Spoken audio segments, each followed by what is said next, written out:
Hello friends, good morning. Today we are going to learn 5th English. Next chapter, lot of things together, page number 35. आज आपण आपला इंग्लिशचा पुढचा lesson पाहतोय, lot of things together. यामध्ये आपल्याला अनेक वस्तू यांना एकत्रितपणे काय म्हणायचं म्हणजे बघा, जेव्हा केव्हा एक वस्तू असते तेव्हा आपण तिचा उच्चार सहज करू शकतो, पण जेव्हा त्या अनेक वस्तू असतात किंवा अनेक उदाहरणार्थ अनेक पक्षी असतील, अनेक प्राणी असतील किंवा अनेक मुलं असतील, अनेक फुलं असतील, त्यांना विशिष्ट असा गट, समूह, कळप, घोळका, गठ्ठा असं म्हणतो की नाही आपण.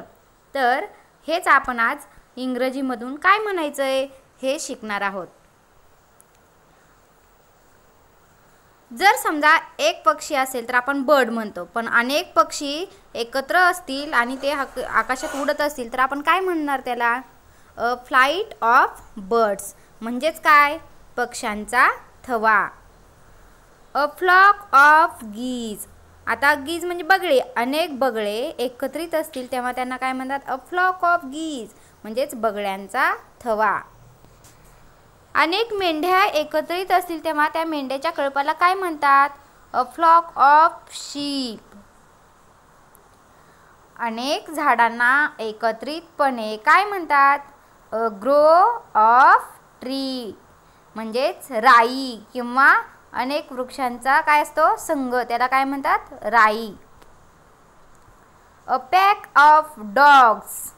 अनेक कुत्री असतील एकत्र तेव्हा म्हणतात अ पॅक ऑफ डॉग्स म्हणजेच काय? तर कुत्र्यांचा समूह.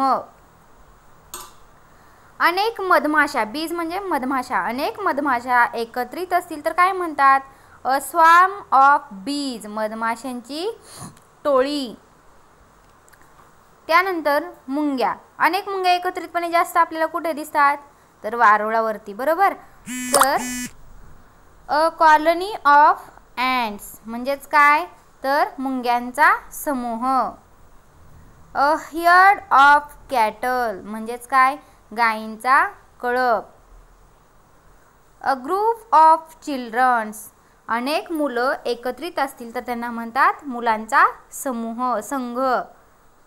अ टीम ऑफ प्लेयर्स म्हणजेच अनेक खेळाडूंचा काय असतो? संघ. अ क्राउड ऑफ पीपल, अनेक लोक एकत्रितपणे असतील तर त्यांना काय म्हणतात? अ क्राउड ऑफ पीपल म्हणजेच माणसांचा समूह. त्याचप्रमाणे अनेक कपडे एकत्रित असतील तर त्यांना काय म्हणतात? अ बंडल ऑफ क्लोथ्स म्हणजेच काय? कपड्यांचा गठ्ठा. त्याचबरोबर अनेक लाकडं किंवा अनेक काड्या किंवा अनेक काटक्या एकत्रित असतील तर त्यांना काय म्हणतात? अ बंडल ऑफ स्टिक म्हणजेच लाकडांची मोळी, गठ्ठा.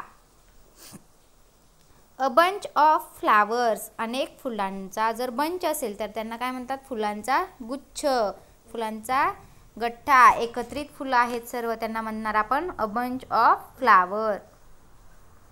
अनेक चाव्या एकत्रित असतात तेव्हा त्यांना काय म्हणतात?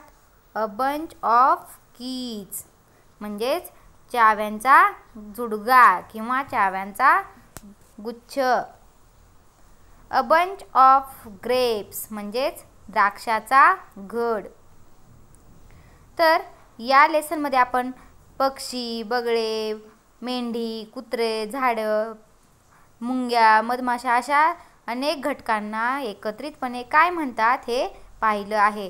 त्याचबरोबर अनेक मुलं असतील किंवा खेळाडू किंवा अनेक लोक, कपडे, फुलं, चाव्या, द्राक्षे, लाकडं यांना एकत्रितपणे काय म्हणतात किंवा यांच्या समूहाला काय म्हणतात हे आज आपण या लेसनमध्ये पाहिलेलं आहे. थँक्यू.